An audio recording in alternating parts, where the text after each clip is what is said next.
বিজেপিৰ এসময়ৰ দুই মিত্ৰ দল এটা এতিয়াও লগত আছে আনটো দলৰ মুৰব্বীয়ে বিজেপি আৰএছএছ নেতাৰ দুৱাৰে দুৱাৰে ঘূৰিছে কবলৈ লৈছো বিপিএফ আৰু অগপৰ কথা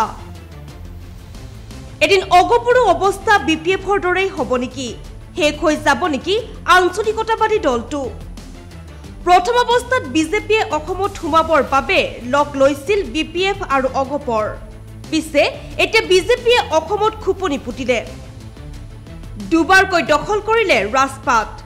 দ্বিতীয়বাৰ চৰকাৰ গঠনৰ সময়ত হাগ্ৰামাৰ হাত এৰি লগ ললে প্ৰমোদ বড়োৰ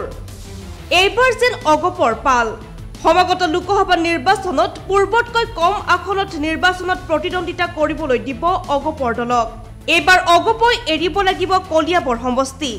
আনহাতে চৰকাৰত ক্ৰমাৎ গুৰুত্ব কমিছে অগপ দলৰ তেনে অৱস্থাত অগপও এদিন বিপিএফৰ দৰে হ'ব নেকি এই প্ৰশ্ন উত্থাপন হৈছে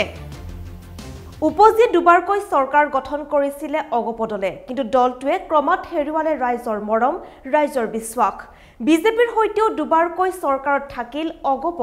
কিন্তু এবাৰ অগপই লোকসভা নিৰ্বাচনত কিমানখন আসনত প্ৰতিদ্বন্দ্বিতা কৰিব